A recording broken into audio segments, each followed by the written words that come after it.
Welcome back into the archives, weary traveller. Tonight we are not chasing raids, kings or burning villages. We're going somewhere quieter. We are slipping into a cold Norwegian fjord to watch the quiet labour of Viking boat builders, the people who turned trees into longships and longships into history. This isn't the loud version of the Viking Age. No horns on helmets, no shouting, just wood, tar, cold air and patient hands. If you would like to enjoy more calming and slow, sleep-friendly history like this, you can gently like this video, subscribe to the channel and tap the bell so you can find your way back to the archives whenever you need rest. Settle in, get comfortable and let your eyes grow heavy. Tonight, you are a tired time traveller, standing in the cold at the edge of a fjord, watching a longship come to life plank by plank.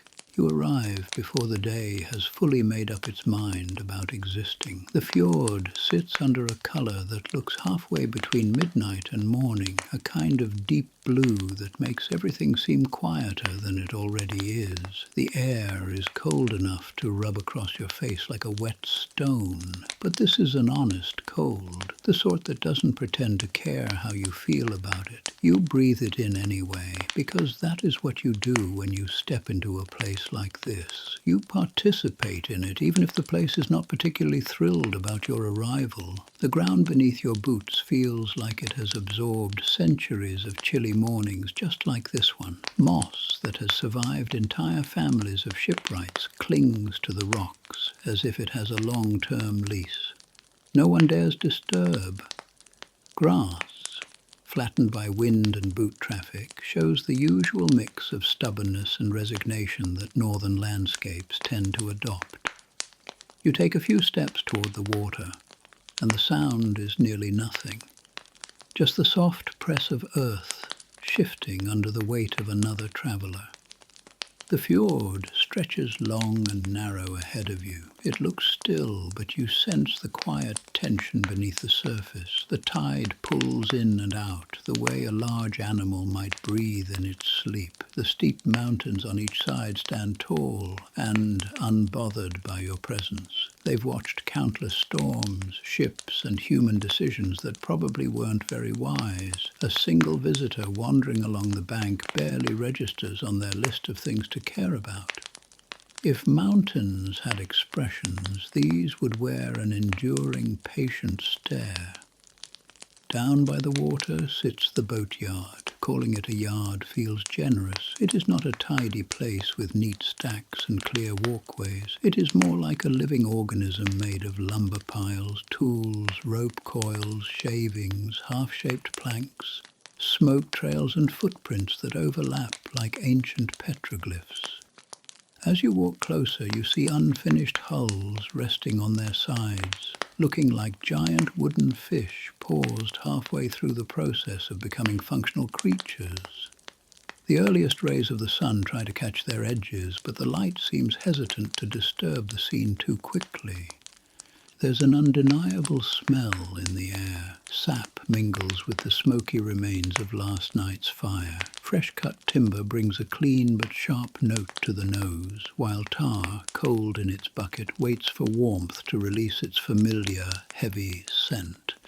These odours mix and settle over everything, so much so that you imagine every worker here must carry a faint aroma of sap and smoke on their clothing for most of their lives. You inhale the odd blend, and it settles in your lungs as if reminding you that this place operates on nature's terms, not yours.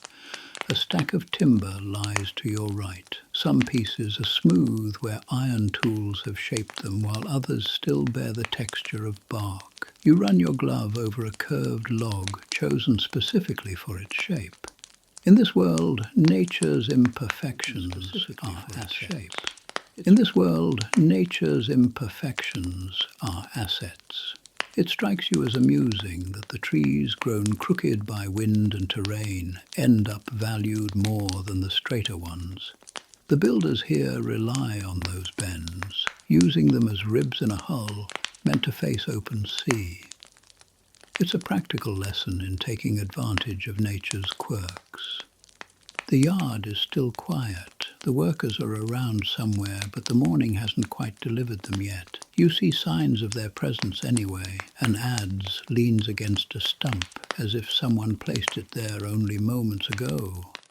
A wooden bucket sits half filled with shavings. A bench shows the indentations of someone who probably sat there to eat yesterday's midday meal. These small details give the place a lived-in feel without any actual movement. The atmosphere is patient, like a craftsman waiting for the right moment to begin shaping wood again.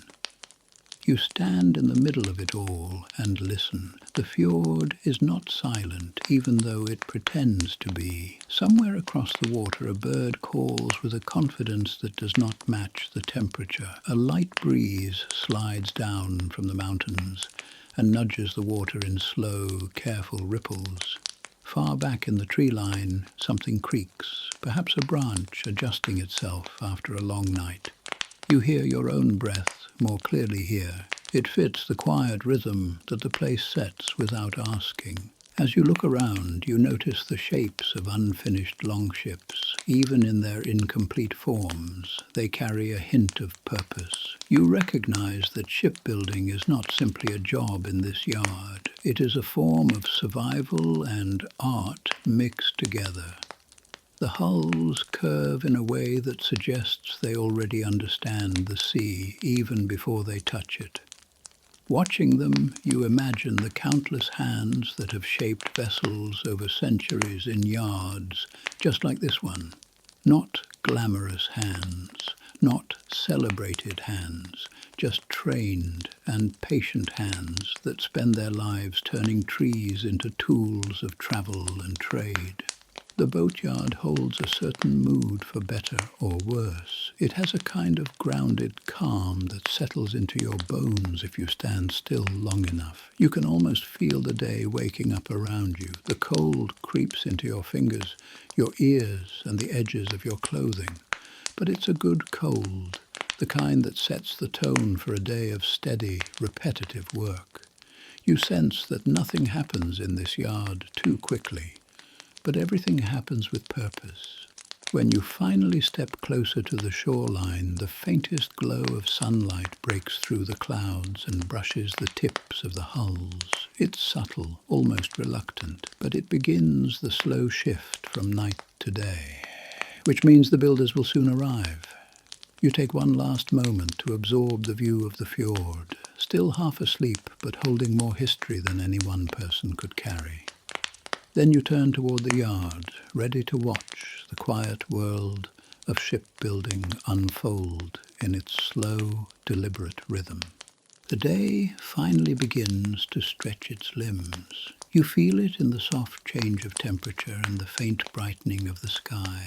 The boatyard shifts as well, almost as if it heard some signal you missed. The Viking workers arrive in ones and twos, moving with the slow confidence of people who have done the same work for years.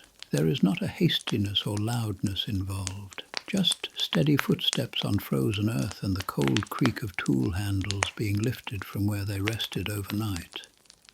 You watch as the earliest arrivals move around the yard. They check tools the way you might check your pockets before leaving home, not out of anxiety, but out of habit. A builder picks up an adze, tests its weight, gives the edge a thoughtful look, then sets it aside with the care reserved for something almost alive. Another brushes shavings from a bench to clear a space he'll likely use later. These motions have no flourish. They are practical gestures, shaped by repetition.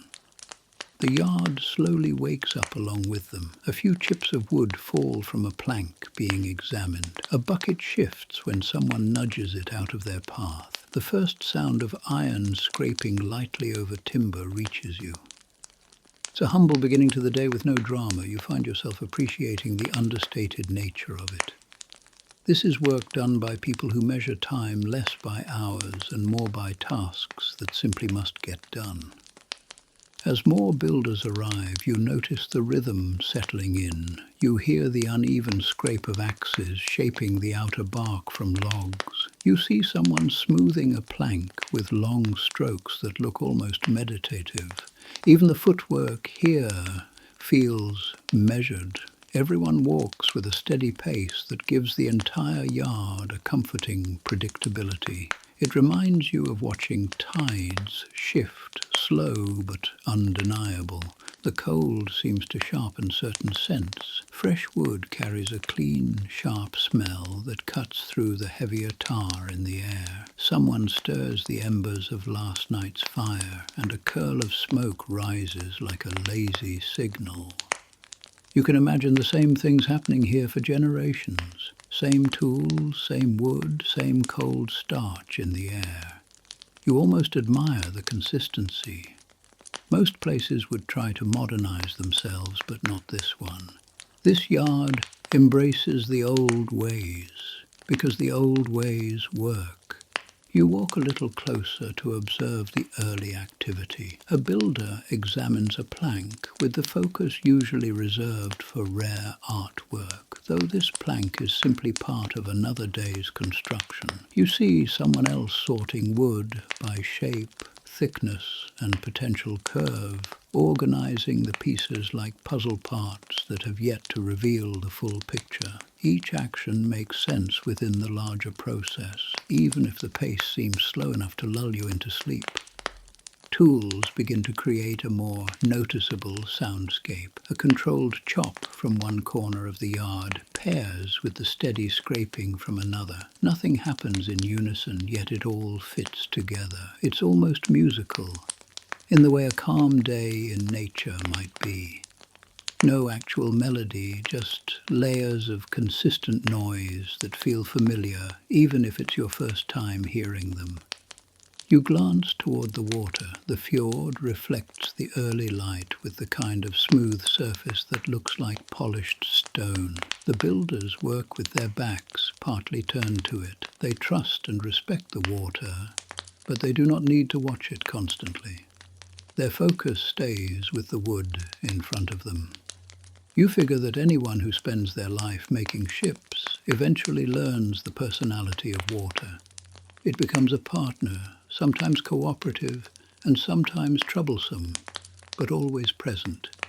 As the first hour of work unfolds, the morning stiffens into a reliable structure. You watch as bundles of fibers get sorted for rope work. A younger worker carries a small pile of wedges to a shed without complaint. Another checks the alignment of a partially shaped rib, adjusting it with the careful touch of someone who knows exactly how much pressure is too much. You admire the patience involved in all this. No shortcuts, no desire to speed through a difficult task. Walking deeper into the yard, you pass a collection of iron rivets waiting to be used later. Their dull metallic sheen blends with the grey of the sky above. They look small and unimportant, but you know these little bits of iron will eventually hold planks together against storms that would terrify most people. Even the tiniest pieces matter a great deal. You notice how the builders conserve movement. They do nothing extra. Every lift, every placement, every trimming stroke serves a purpose. It is a certain efficiency born from years of experience. You can almost hear an unspoken rule about not wasting energy on anything unnecessary. In a place where work is physical and the cold is biting, that approach makes perfect sense. The boatyard, now fully awake, settles into a steady hum. Nothing spectacular happens, yet everything that happens matters. A ship is not built in a moment of inspiration. It is built in countless small actions, carried out by people who understand the value of slow, correct effort. You feel yourself slipping into the same slow rhythm, letting the motions soothe you. By now, the faint light of morning has overtaken the blue twilight entirely. It brightens the edges of planks, warms the tops of tool handles, and makes the unfinished hulls stand out like half-formed thoughts waiting for clarity. You stand there, observing a world where nothing is wasted and nothing is rushed. It is the kind of environment that encourages quiet reflection. The sort of place where you start noticing how much peace exists in routine labor done well. You step aside as a builder passes you, carrying a length of timber balanced neatly on his shoulder. He doesn't hurry, he doesn't slow down to perform for anyone. He simply moves through his tasks with the same calm authority as everyone else in the yard. There is a comforting reliability in watching people who know exactly what they are doing. When you look back at the fjord, the water seems slightly brighter. The day has officially begun, and the shipbuilders are deep into their work. You let the sound of their tools settle in your mind. It is strangely soothing, the way steady work often is. You remain here, taking in the calm, quiet ballet of labor that has shaped vessels long before you arrived and will continue long after you leave. The work moves toward the forest, where the real personalities of the future ships still stand rooted in the soil. You walk with the builders as they follow a faint trail that cuts through moss, stone, and patches of stubborn undergrowth. This forest is not the friendly sort with soft leaves and little creatures hopping delicately around. It's a place that grew under harsh winds and long winters, and every tree shows it. The trunks twist, lean, bend, or rise at strange angles, shaped by years of storms that didn't ask permission. Strangely enough, this is exactly what the builders want. They search the way a craftsman looks for rare materials, except the rarest thing here isn't perfection, it's character. A straight tree might impress someone with no knowledge of shipbuilding, but the builders pass it by without a second glance. They walk past straight trunks, as if they're politely ignoring a boring guest at a feast. The real treasures are the ones that grew under pressure, the ones that bent and strained until their grain settled into natural arcs.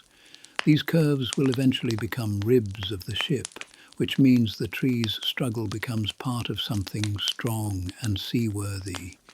Nature does half the work, and the builders do the rest. You watch as one of the workers places a hand on a trunk that leans sharply to the right. He studies the shape like someone assessing whether a horse has the patience to carry them. The tree curves just enough to suggest it might form a rib without too much coaxing. You can almost see the calculation happening behind his calm demeanor. Years of experience allow him to visualize how the wood will behave once split, shaved, and bent again. He doesn't need fancy measurements. He needs instinct, and he has plenty of that. A few men begin marking the trees chosen for cutting. This is a time-honored and meticulous process. They know better than to hurry when dealing with something that's been growing for decades. When the time feels right, axes rise. The rhythm settles again, a slow sequence of force that breaks fibers and sends faint echoes through the forest. The forest doesn't protest. If anything, it feels as though it expects this. After all, this ritual has happened for generations. When the tree finally leans and begins its fall, the world shifts a little. There's no dramatic crash, no triumphant roar, just a heavy and inevitable descent. The tree lands with a sound that blends with the moss and leaves, a low tone that reminds you how small humans are compared to the things they shape. The builders take a moment out of respect. Wood is not cheap, quick, or replaceable in this world. Wood is a gift that requires labor to earn. The trunk is trimmed and stripped with steady movements. Branches fall away. Bark peels under precise strokes. What remains is the raw, heavy backbone of future work. You feel the weight of it just looking at it. Even the trimmed trunk carries a presence that demands attention. Next comes the splitting. If you were expecting a violent flurry of hacking and tearing, you're mistaken. The builders approach this part as if performing minor surgery. They start by placing iron wedges along the top of the trunk. Each wedge is tapped in carefully, slowly, and deliberately. They pay close attention to the grain. The wood's internal lines decide how this split will go, not the humans holding the tools. You realize how much humility this work requires. You can force a tree, but you'll lose in the end. The grain always runs the show. When the first wedge settles deep enough, the trunk begins to open along its natural line. A subtle creaking spreads through the wood, a low noise that feels older than the people standing around it. You watch as additional wedges are added one at a time. Each one opens the trunk a little more. The split widens, revealing pale, fresh wood beneath the weathered bark. It's a clean, smooth color that looks almost soft until you touch it and feel the rigid strength inside.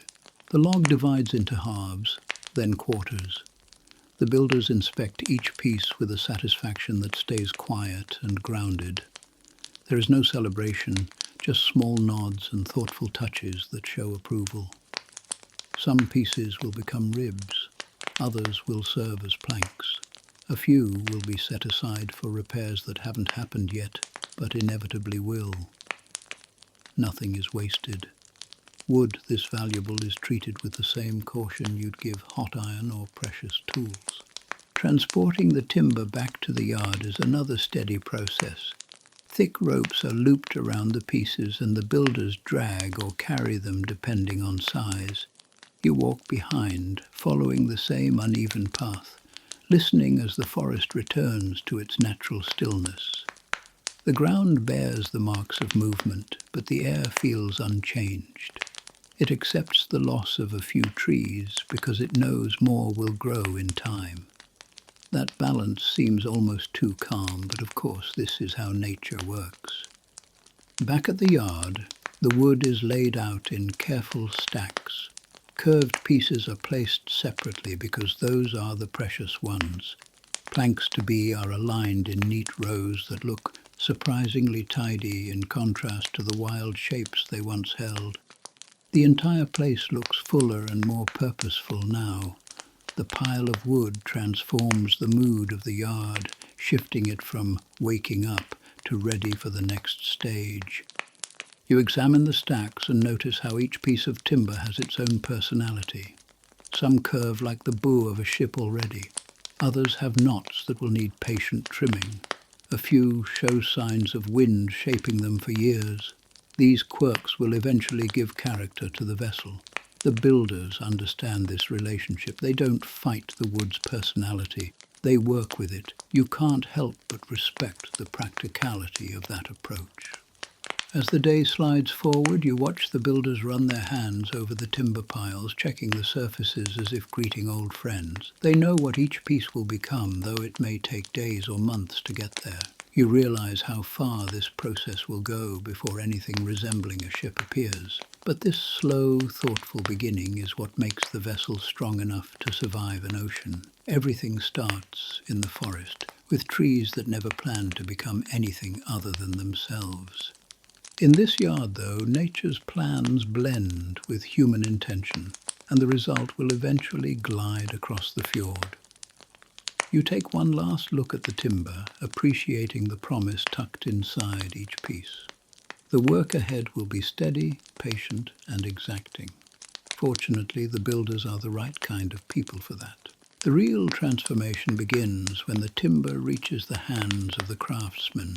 You watch them approach the newly split pieces with the attentiveness of people who understand that every mistake is permanent. Wood is forgiving in some ways and hostile in others. It bends, but only if coaxed correctly. It cuts, but only along its grain. Treat it wrong, and you'll spend the rest of the day regretting your decisions. The builders know all of this instinctively. Rib pieces are selected first. The curved ones, harvested from trees that lived crooked lives, are perfect for forming the bones of the hull. A builder lifts one and examines the grain with a small frown that isn't disapproval, just concentration. You sense the silent mental math happening as he considers how much shaving the rib needs, how much curve should be encouraged, and how much should be left alone. You can almost hear him telling the wood in his own quiet way that he expects cooperation. He trims the outer bark, revealing pale layers underneath. The adze moves in long, smooth strokes that come from muscle memory rather than conscious effort. Chips fall slowly around his boots, building a messy halo at his feet. You watch the rib take shape, becoming more defined with each pass. It's not precise like a modern machine. It's better. It has character, shaped not to mathematical perfection but to practical, seaworthy usefulness. Nearby, another builder works on a plank. Planks require a different approach entirely. They must be thin enough to bend, but thick enough to endure the stress of waves. Too thick, and they resist bending. Too thin, and they split under pressure. It's a careful line to walk. The builder measures by running fingers along the edge, trusting touch rather than measurement. In this world, your hands are your best tools. Steam rises from a cauldron set over coals. This is part of the bending process. Planks are steamed or soaked to make their fibers pliable. You watch a builder place a plank across the rising warmth, allowing the heat to creep through the wood. The plank softens slowly, the stiffness fading like tension, leaving a tired shoulder. There's no rushing this process. If the wood is forced before it's ready, it will snap, and the builder will have wasted hours for nothing. When the plank reaches the right flexibility, two workers bring it to a bending frame. They push gradually, inch by inch, shaping the wood into the curve needed for the hull. The plank bends grudgingly at first, almost as if it resents the request. Eventually, though, it yields. The builders secure it in place to cool and set in its new form. Transformation always takes time. Nothing in this yard is impressed by impatience. The hull begins to rise from the keel. You stand near the central backbone of the ship, watching as rib after rib is placed upward from it. The builders fit each rib with a combination of eye, experience, and quiet judgment. They adjust angles with small corrections, tapping or shaving until the curve meets the next rib just right. The shape grows more recognizable by the hour. It's a skeleton now, not just a pile of bent wood. You take a moment to appreciate the growing structure. It looks simple from a distance, but up close it shows thousands of decisions. Every curve answers to some combination of nature and craftsmanship. The ribs form a series of arches that hint at the fluid motion the ship will eventually experience at sea. You can imagine how the hull will rise and fall on waves, and how these curves will keep it steady. Planks begin to go on next. The builders fit them along the ribs like overlapping scales. They trim edges with precise cuts, shaving tiny slivers until the planks nestle together smoothly. They attach the planks temporarily with wooden stakes, as the iron fastenings will come later. For now, everything is about shaping and adjusting. You notice how each builder steps back after a placement, inspecting from a distance before moving forward again. This yard holds more small moments of reflection than actual rest. You run your hand along a plank and feel the subtle rise and fall of grain beneath your fingers. The wood has personality. A knot here, a slight bulge there. None of it bothers the builders. They have learned to let wood be wood, not an enemy to battle. They prefer to adapt their work to the material rather than force the material into submission. It's a practical philosophy that makes the finished ship stronger. Shavings pile around the ship's base, forming drifts that remind you of snow. The smell of fresh-cut wood mingles with the lingering scent of the fjord. It's a surprisingly pleasant combination, and you find yourself breathing it in with appreciation. There's something calming about this environment, as if the entire yard has agreed to operate at a pace designed specifically to lower stress. By midday, the frame looks like a promise, a half-formed idea taking shape in slow motion. The builders move around it with the deliberate calm of people who know that the ship will be ready when it's ready, not a moment sooner. Watching them, you feel the patience settle into you too. You step back and look at the growing hull. Even unfinished, it already holds the potential to cross vast distances.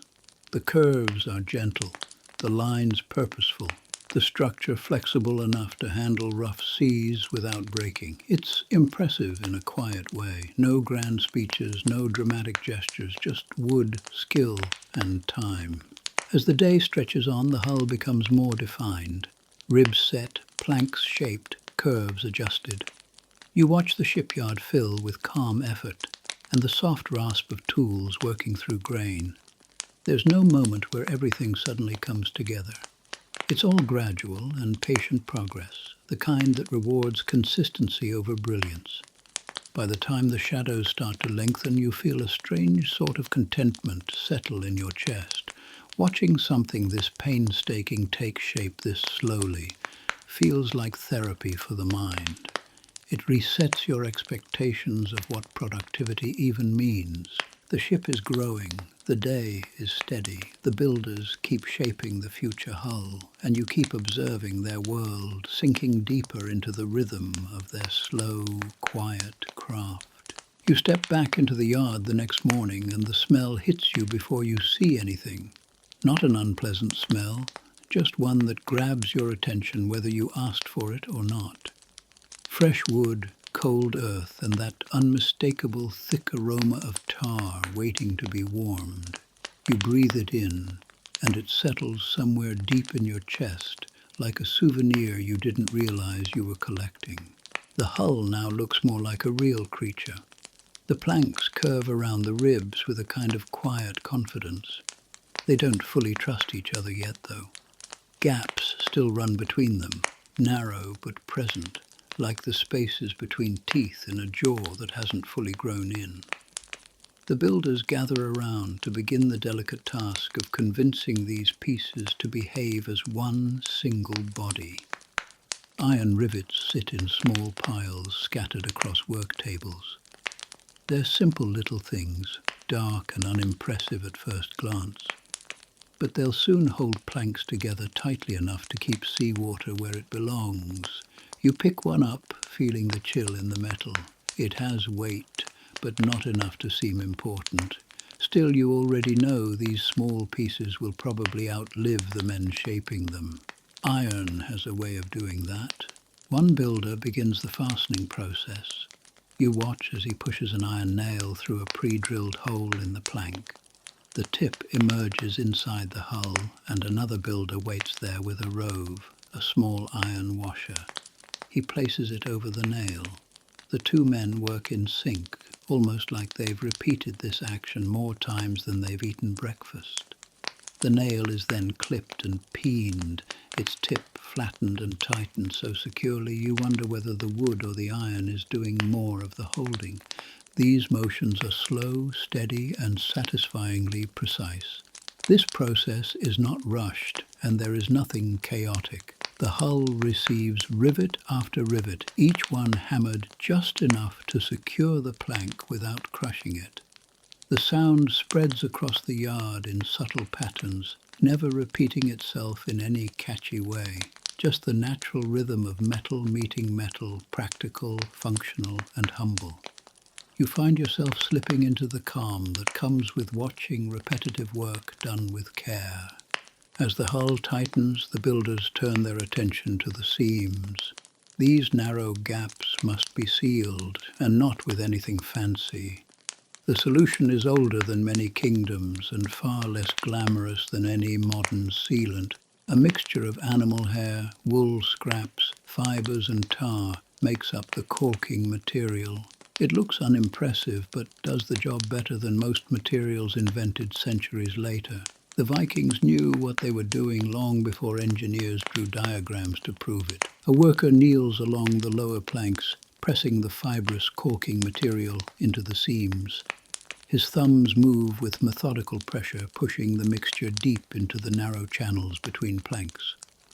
The mixture looks soft and stringy, almost like a poorly made winter mitten, but it transforms into a tough barrier once the tar heated nearby melts into it. You wander toward the tar pots. They sit over low coals, slowly softening into a thick, glossy liquid that smells exactly like a blend of old forests, smoke, and something stubborn enough to cling to every tool in a 5-mile radius.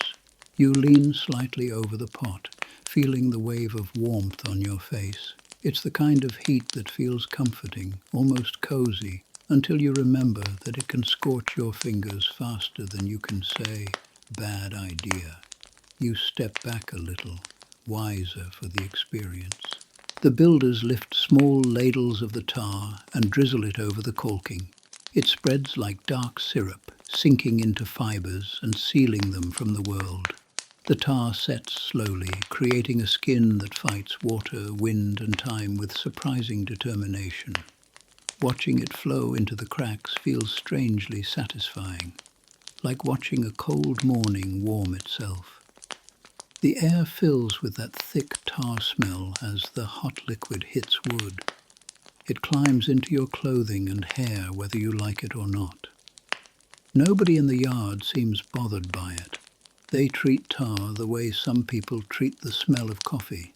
It's just part of the day. You realize that these shipbuilders probably carry this scent around like an invisible badge. You could spot one of them in any marketplace by following the faint whiff of warm resin.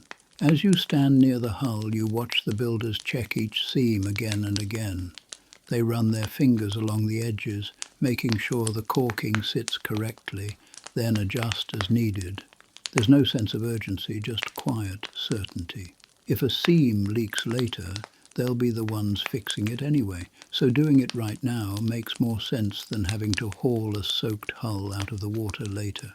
More rivets go in, more tar flows into place. The hull becomes less of a collection of separate pieces and more of a single unified object, sturdy, sealed, and prepared for the kind of trouble the ocean loves to throw at anything brave enough to float on it. You step back to take in the whole scene. The sunlight warms the surface of the hull, giving the tarred seams a glossy sheen that looks almost decorative. The builders don't see it that way. They aren't concerned with beauty for beauty's sake. Their craft serves function first. But you can't help noticing that the hull has its own rugged charm. It looks ready for purpose, ready for storms, ready to test itself. Toward the end of the day, the rivets glint faintly as the last light of the sun brushes them. The seams look secure.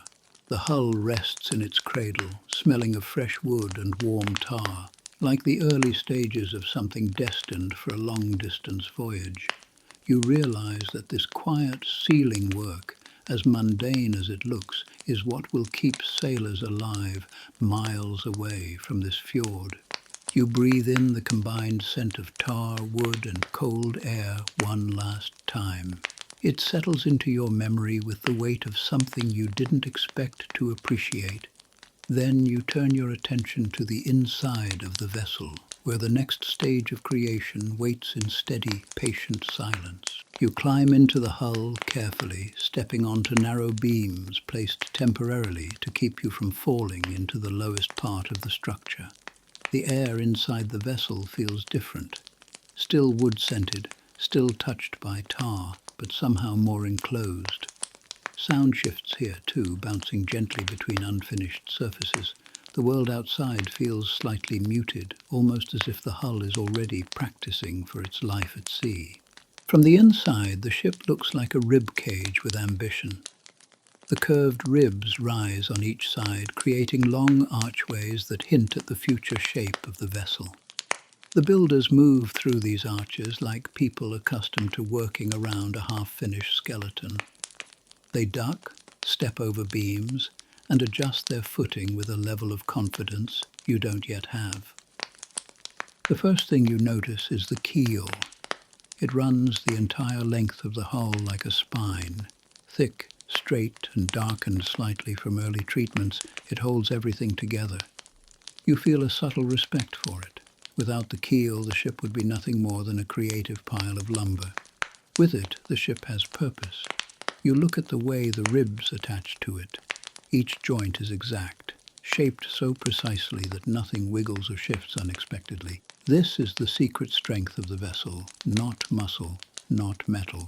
Just wood fitting against wood with absolute intention. Near the center lies the mast step, a carved block that looks almost ceremonial in importance. It holds the base of the mast, making sure the tall wooden pole won't wobble or snap when winds and waves decide to practice their worst moods. The builders shape the mast step with unusual patience, smoothing and adjusting until it sits perfectly aligned. This part of the ship receives more quiet care than almost anything else. After all, if the mast isn't secure, everything else becomes irrelevant fairly quickly. The crossbeams stretch across the hull, connecting the ribs and giving the structure the kind of stability you appreciate even as an observer. They look simple, but nothing in this undertaking is ever truly simple. Each beam is carved to fit precisely into the curve of the hull. Each one rests in a saddle-like notch on the ribs, locked into place by the exactness of the fit. You watch a builder check one beam by placing his weight on it. It holds easily. You suspect it could hold 3 more men just like him, though he doesn't seem inclined to test that theory. Knees, those curved braces made from naturally shaped wood, sit at crucial junctions inside the hull. They reinforce the points where ribs and beams meet. You watch as one is fitted, shaved slightly, fitted again, adjusted, shaved again, and finally tapped into place. It's a slow dance between wood and craftsmen, the kind of dance that has no music except the soft scrape of tools. You admire the patience required. Knees look unremarkable, but without them the hull would twist like dough under pressure. Loose planks are stacked nearby, waiting to become the ship's internal flooring. These are not fixed permanently. They lie across beams and can be removed easily to get to the bilge water below. The builders understand the practical need for this. Sailing isn't glamorous. Water creeps in, things get wet, cargo shifts, people lose tools. Loose floor planks allow the crew to deal with these realities without cursing the shipwrights who trapped the bilge beneath an immovable floor. A few builders spread along the length of the hull, checking surfaces for imperfections. They run hands along beams, tapping lightly to test for hollow spots, pushing gently on ribs to ensure there's no give. Inside the hull, the work feels more intimate. Every sound is contained, every motion matters. There's no wind and no shifting sunlight, just wood and the people who understand it. You walk toward the bow. The shape narrows gracefully, though it's still just a framework. You place your hand on a rib and feel its firmness. The wood is cool and solid beneath your palm. The rib curves in a way that suggests it already knows how water will press against it. You appreciate the design. Viking ships were built to flex with waves, not fight them. The hull inside reflects this philosophy, strong, flexible, and uncomplicated in all the right ways. A bundle of ropes hangs over one of the beams.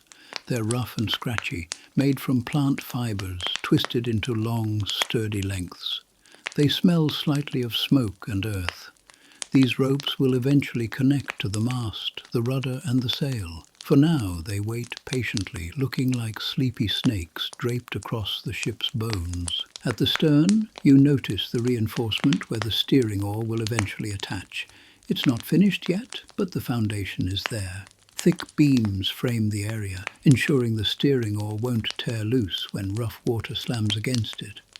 You imagine how important that part will be in the months to come, guiding the ship across wide, unpredictable seas. You stand still for a moment, letting the quiet sink in. Inside the hull, you feel the sense of potential. It is more like watching the inside of a workshop where something practical and dependable is being made. This vessel isn't waiting for legends. It is waiting for fishermen, traders, explorers, and the everyday people who rely on steady craftsmanship. You give the inside of the hull one last look as the builders step away to gather materials for the next stage. The ship rests quietly, half-formed but full of promise.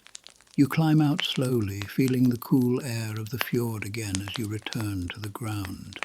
The builders prepare themselves for the next steps: mast, sail, rigging, and eventually the launch. And the hull waits, patient and unbothered, knowing that its time is coming. You return to the yard to see the builders standing around a tall, stripped log that looks more like a tree trying out for a new career. This will become the mast, not the decorative kind you might admire in a modern museum. This mast is purely about purpose, height, strength, straight grain, and just enough flexibility to avoid snapping when the wind decides to test its confidence. You notice the base of the mast is thicker than the rest, shaped slowly with an axe until it fits perfectly into the mast step you admired earlier. The builders work around it with quiet focus. One checks the bottom, shaving small curls from the wood until the mast sinks into its step like it belongs there. Another uses a rope to steady the top as the structure rises slowly, inch by inch, pulled upright by hands that have done this so many times they could nearly do it with eyes closed. The mast stands eventually, tall and stubborn, like a watchman planted in the center of the ship. You tilt your head upward to follow its length. It reaches toward the sky with the kind of confidence only something carved carefully from a lifetime-old tree can hold. You step closer, observing the details. The builders check the alignment from every angle, ensuring that the mast is straight, not artistically straight, functionally straight. Even a small lean could turn into a constant annoyance once the ship faces open sea. You watch as one builder braces the mast with temporary supports, tying them off with simple, reliable knots. You can tell the knots come from years of habit, nothing fancy, nothing decorative, just dependable hands doing dependable work. While the mast settles into its new home, the steering system takes shape at the stern. Vikings didn't use the center rudder that would become common in later centuries. They used a side-mounted steering oar carved from dense, resilient wood. The steering oar lies across a bench waiting for final shaping. It resembles a paddle, yet thicker and longer, with a profile that seems modest until you imagine it resisting the violent mood swings of the sea.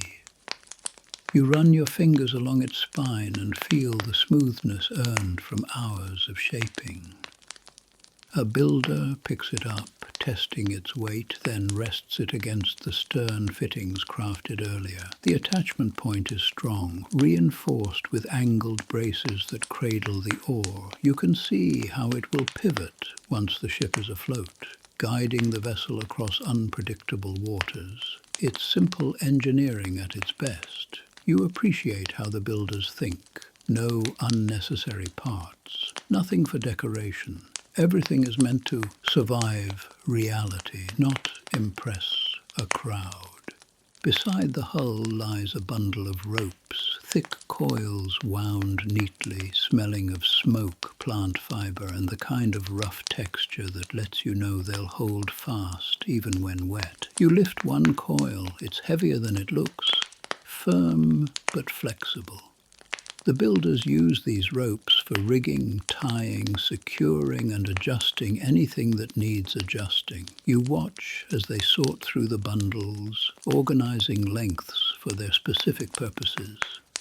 Stays, halyards, braces, sheets. You don't need to know the names to appreciate the logic. Everything has a job. Nearby rests the sail, a massive rectangle of wool, thick and heavy. If you expected something light and fluttery, this sail ruins that idea instantly. Viking sails were built like stubborn winter blankets, durable enough to catch wind without tearing. The wool feels coarse when you touch it, and you notice patches that have been repaired. Viking sails lived long, difficult lives. They suffered salt, storms, friction, and everything else the world could throw at them. The builders lift the sail, carrying it like a sleeping animal across their shoulders.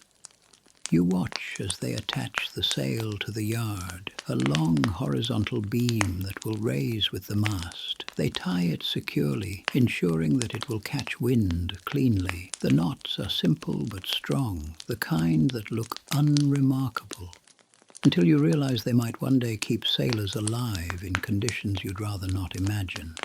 The sail rises slowly as the builders hoist the yard upward. It's not beautiful in an artistic sense, but it's beautiful in a functional one. The wool hangs heavy, showing the weight of months of work and repair. You picture the way it will billow once the wind fills it. You can almost hear the soft crack of it stretching into shape. Right now, though, it hangs limp and obedient, waiting for the moment it will come alive.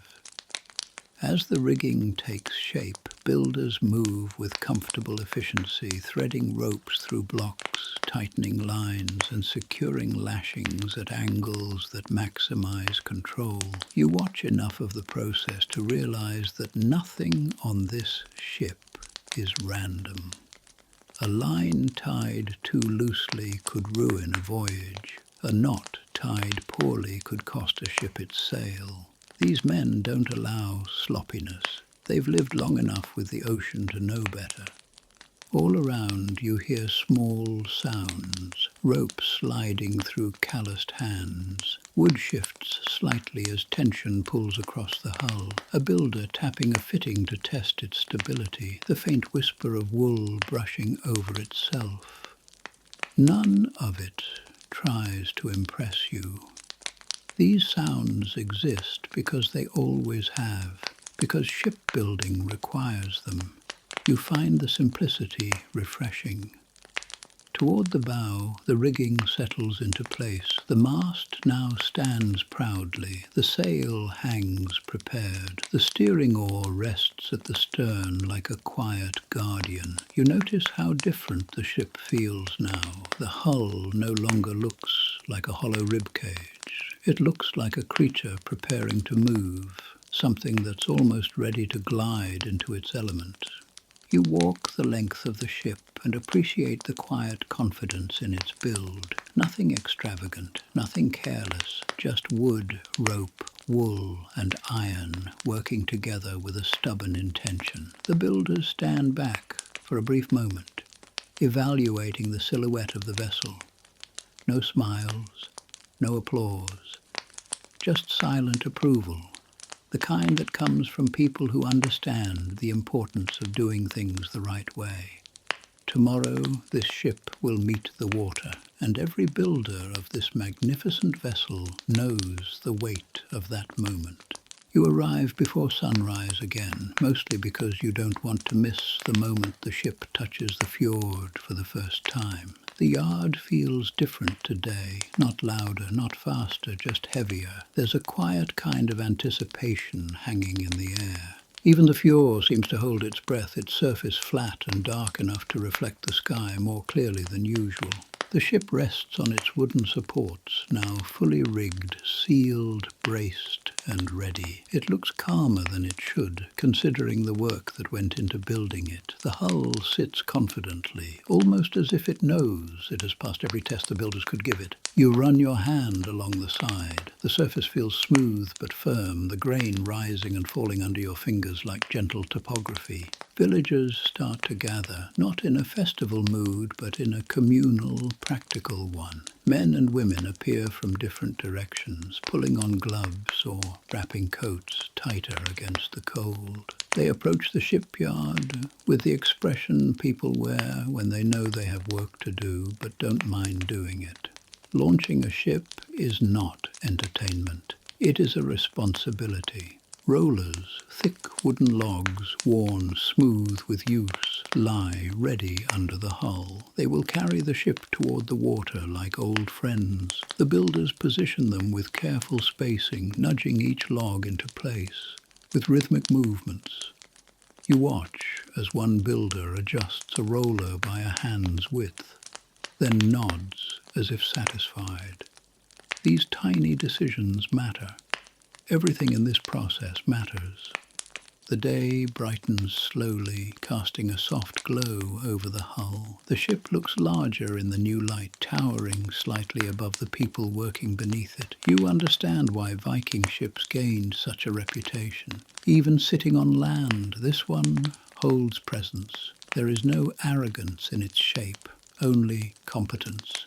The builders gather themselves. There are no speeches given and no ceremonies had, just readiness. Then, with steady coordination, they begin pushing. The ship shifts. It doesn't leap forward. It doesn't jerk.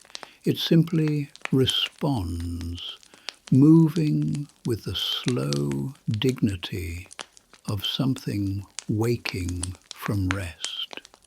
The first roller engages. Wood creeps against wood. The hull glides a few inches. A quiet murmur of approval passes through the workers, not as chatter but as shared breath. The ship moves again. More rollers shift underneath, swinging into position as the hull passes over them. Each movement seems almost gentle despite the weight of the vessel.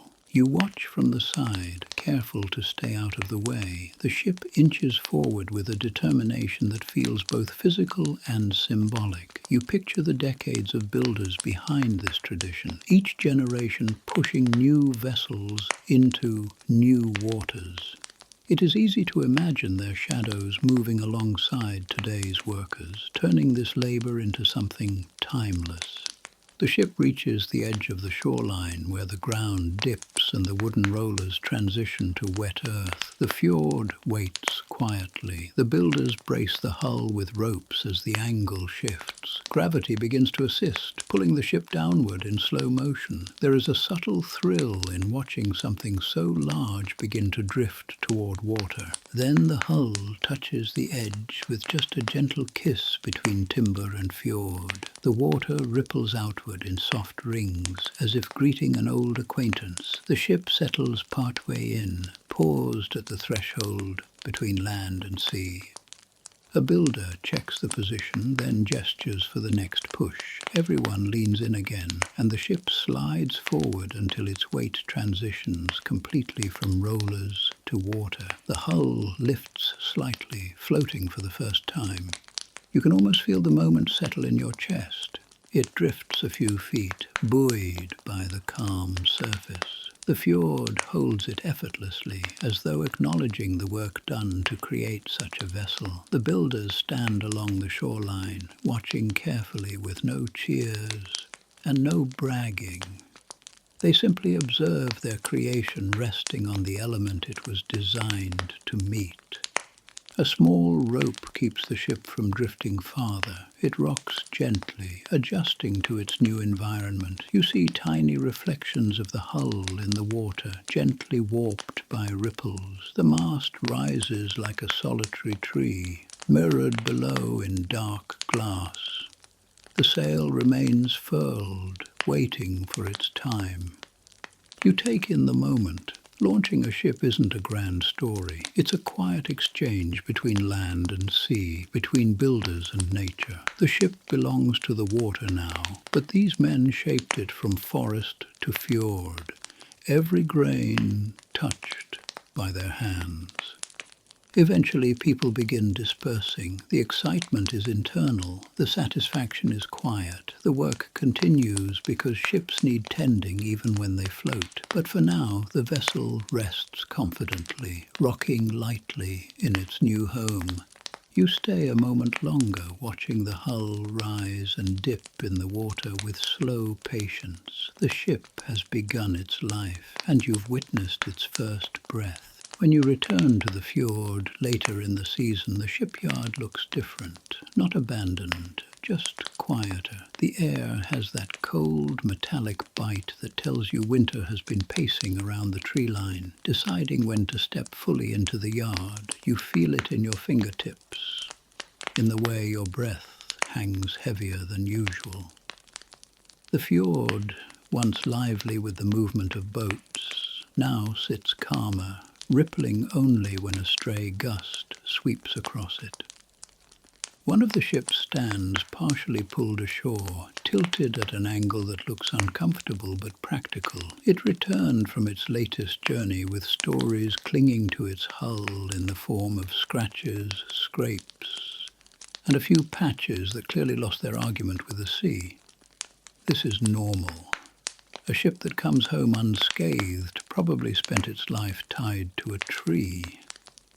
The builders gather around it with a different mood than the one you saw during construction. Less excitement, more evaluation. You can almost sense them predicting each flaw before they find it. Years of experience let them guess with surprising accuracy where the hull might have taken a beating. The sea has predictable favorite places to cause trouble, and these builders know them well. A few of them crouch near the seams, pressing fingers along tarred edges. They look for soft spots where tar may have cracked in cold temperatures or been scraped thin by rough shorelines. Others inspect the ribs inside, testing them for any sign of warping. The hull has returned from rough winds and long miles. It handled things well, but even strong ships complain a little when they come home.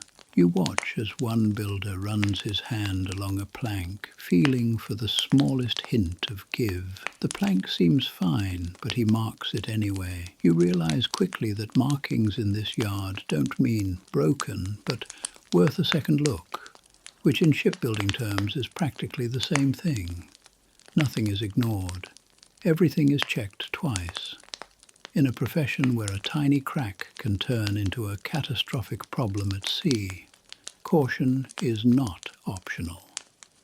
Tools come out again, though the tone is different from construction days. Repairs aren't glamorous, they're slow, methodical, and a little tedious but necessary. A dull axe trims away damaged sections of a plank.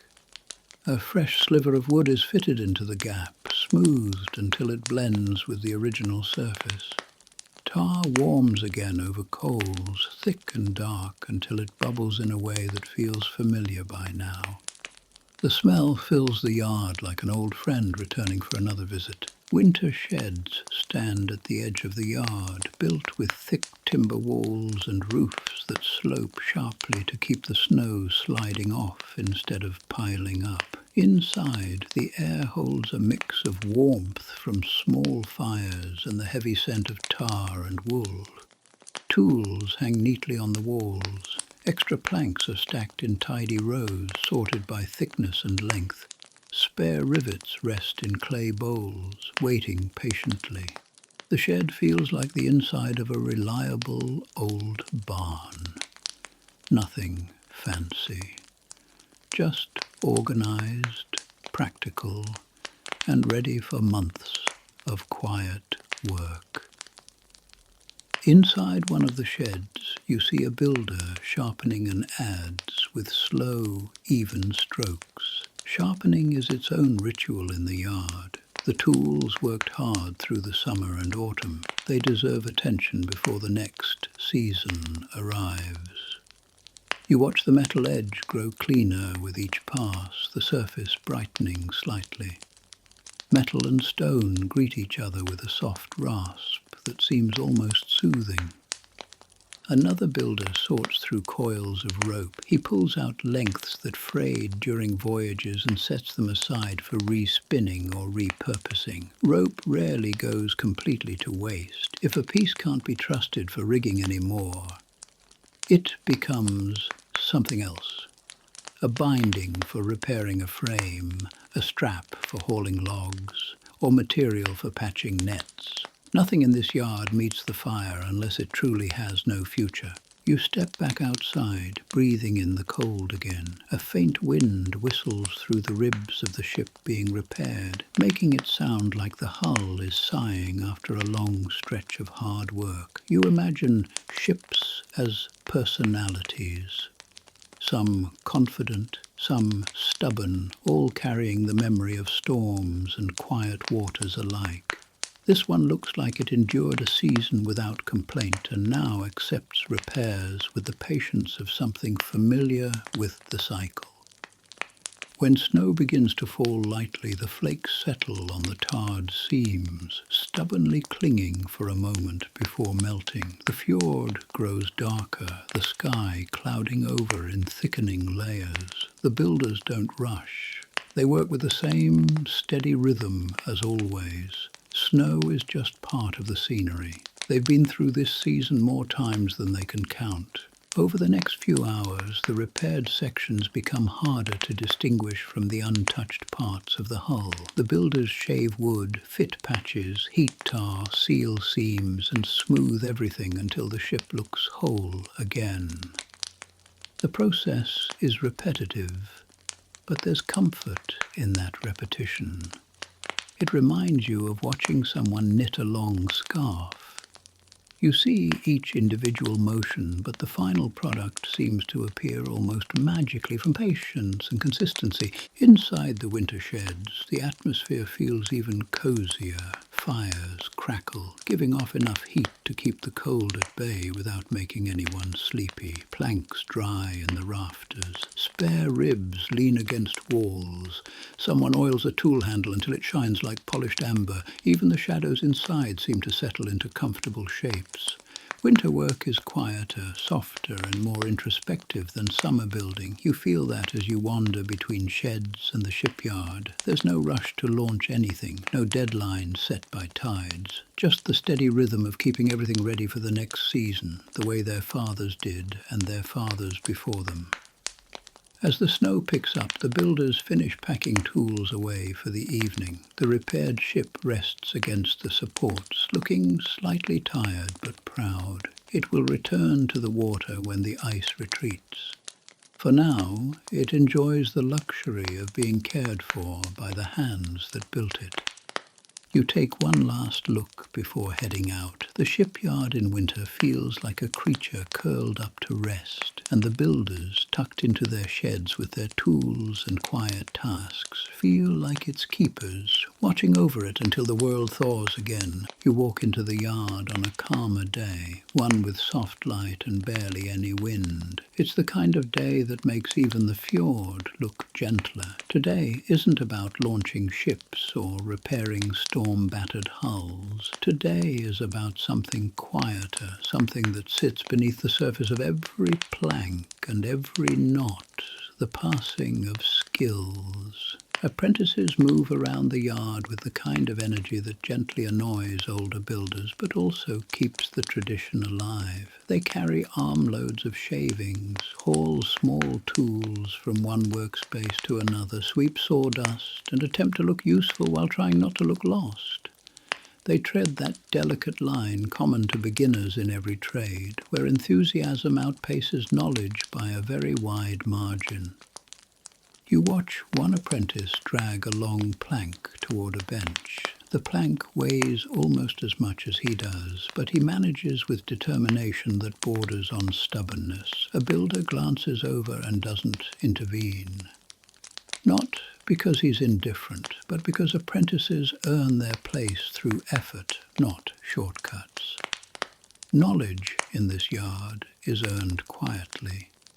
The older builders correct mistakes without much ceremony. A raised eyebrow here, a slight shake of the head there, a gentle nudge to reposition a tool. No one needs dramatic feedback. Everyone understands the rhythm.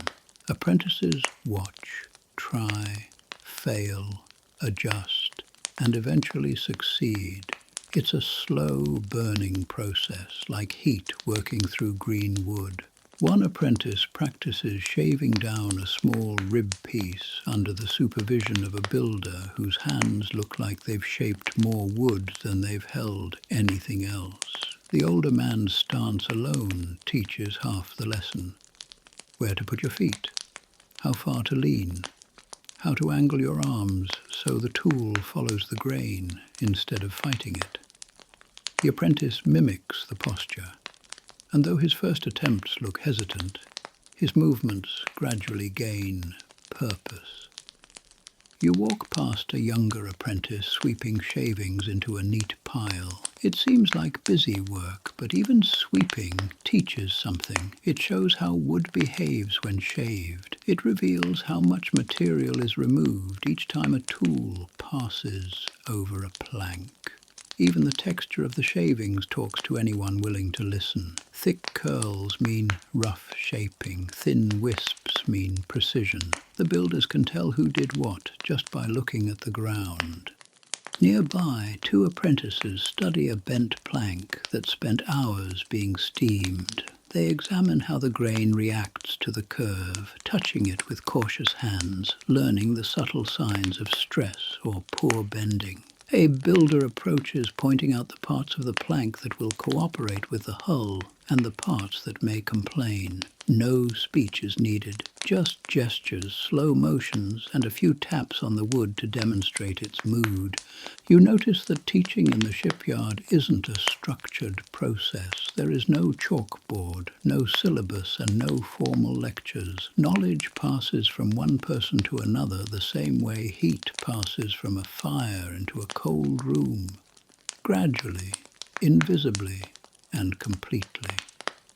Everything that matters is demonstrated, repeated, and absorbed through time spent watching and doing. An older builder, grey-bearded and moving a bit slower, sits on a low stool sharpening a tool. Two apprentices hover nearby, pretending to work while actually studying his movements. They won't admit it out loud, but the way he handles the whetstone, the angle he holds the blade, and the rhythm of his strokes all matter. They will imitate him for years before they perform the task with the same quiet confidence. You take a seat on a rock and observe the yard as a whole.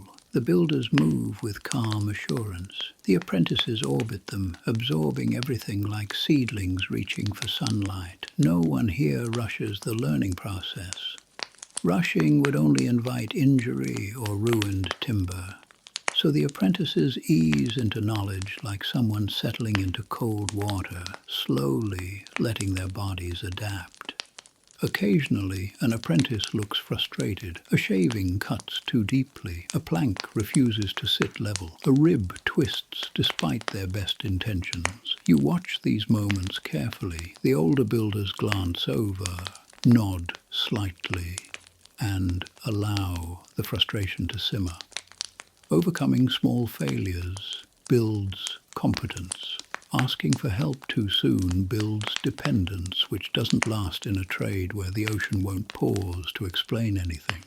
You see one apprentice running his hand along a plank, trying to understand the grain as his mentor does. His fingers follow the lines in the wood, feeling the rise and fall in texture. The builder steps beside him and presses his own hand down, encouraging the apprentice to follow the same path. No words, just guidance through example. The apprentice nods, the gesture almost invisible, and tries again. This is how knowledge stays alive, not through grand storytelling or dramatic teaching moments, but through repetition, observation, and the steady humility required to accept that understanding takes years. The economy of this yard depends on these quiet exchanges. Shipbuilding is not a trade that can survive a single generation's stubbornness. If knowledge stops moving, the ships stop floating. Everyone here knows that, even the apprentices, who still struggle with tasks as simple as tying a reliable knot.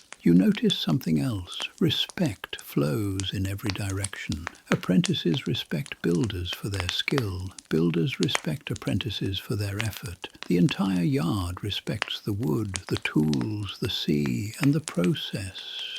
Nothing is taken lightly because nothing here is trivial.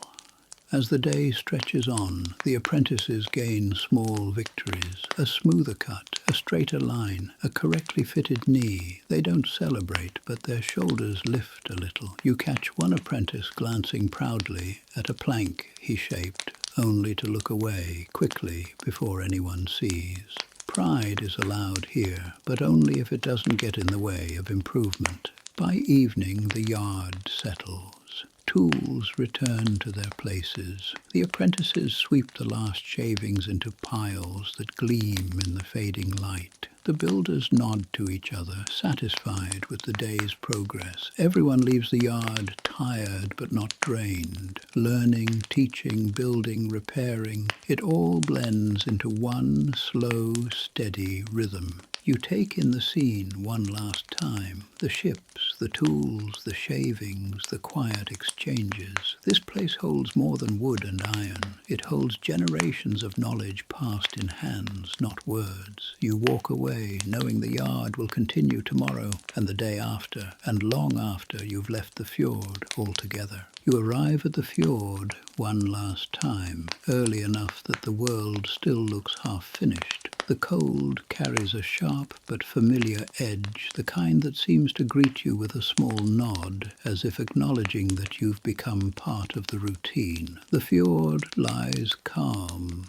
stretching out like a piece of dark glass laid carefully between the mountains. The stillness feels earned. You take a slow breath, letting the crisp air settle in your lungs like a final reminder of where you are.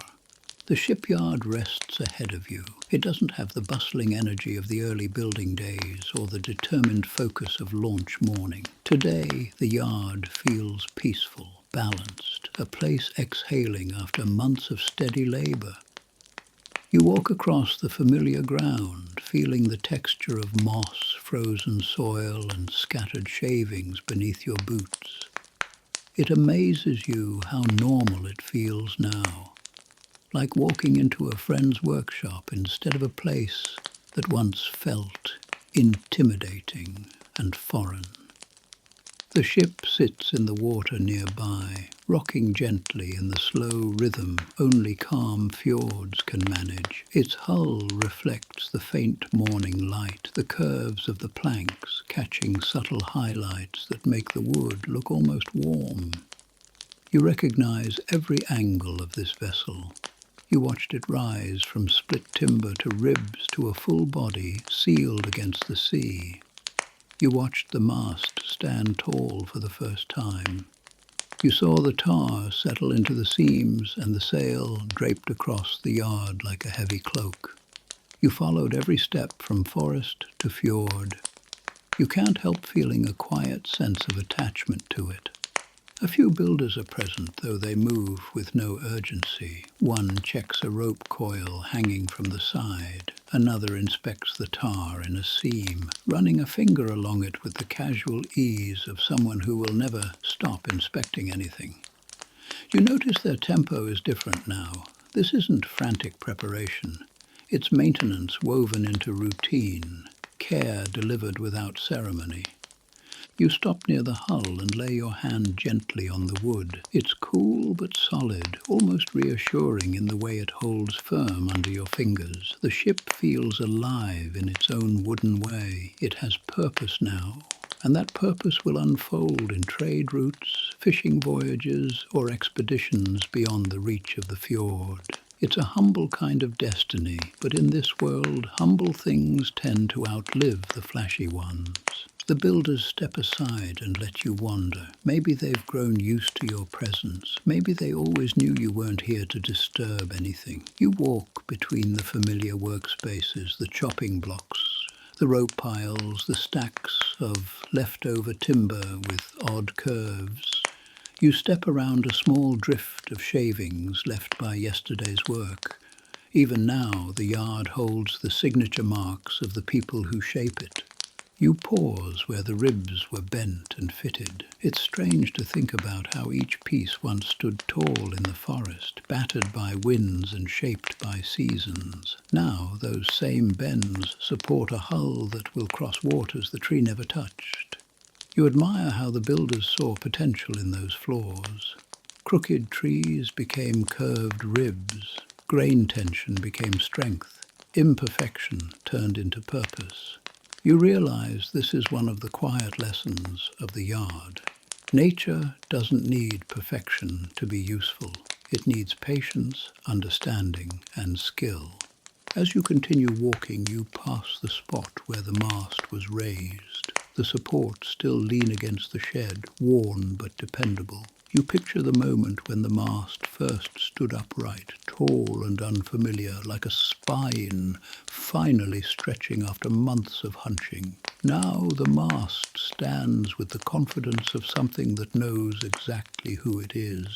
You take in the winter shed again. The smell of tar and warm wood drifts faintly through the open doorway. Inside, you see the tools arranged neatly, each one telling a story of work done slow and correct. The whetstones sit near the adzes.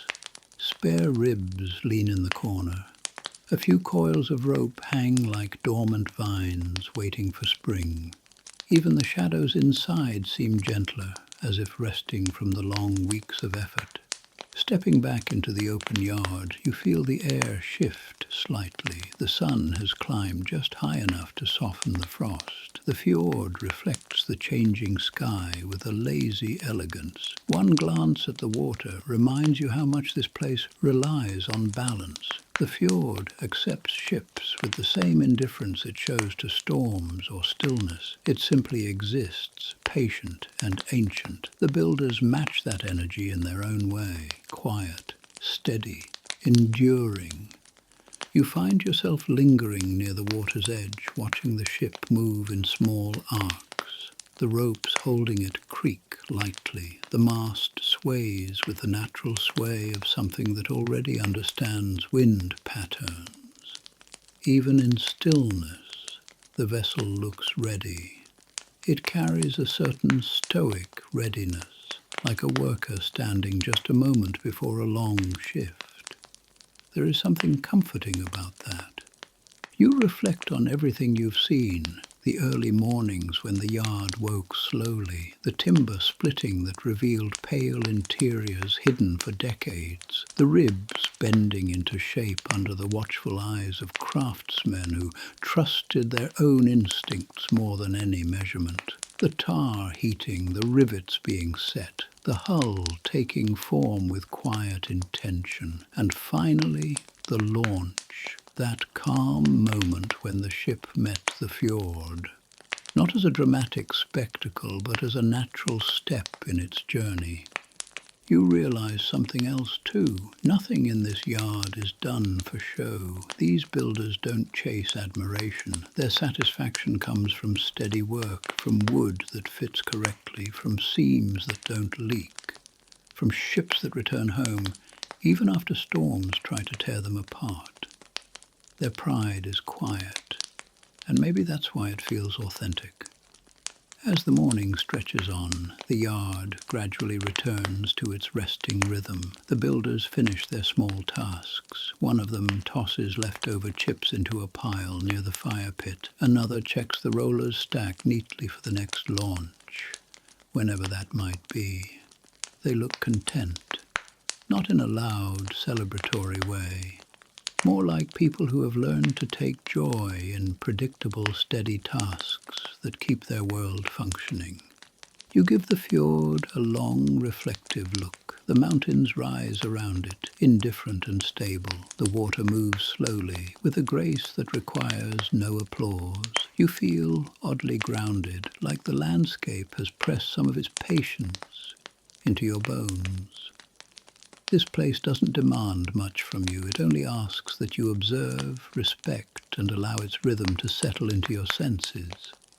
When you finally turn to leave, the yard remains behind you with the same calm presence it had the first day you saw it. Nothing flashy, nothing changed for your sake, and yet you carry something with you, a sense of steadiness, a quiet appreciation for work done with intention.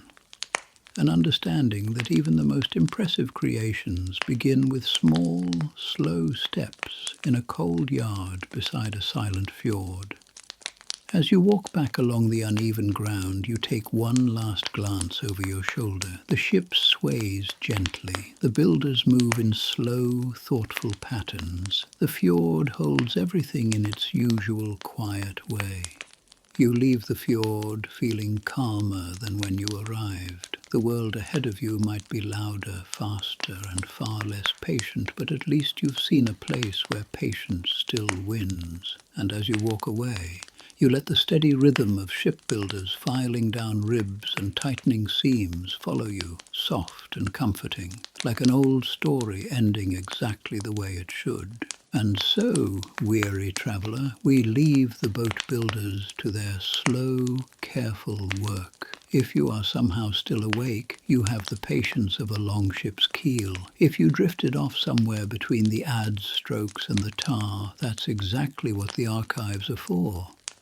If you'd like to return for more quiet, sleep-inducing history, you can like this video, subscribe to the channel, and tap the bell so the archives are always easy to find when your mind needs something calm and steady to fall asleep to. Until next time, may your dreams be as deep as the fjord and as sturdy as a well-built hull. Good night, traveller.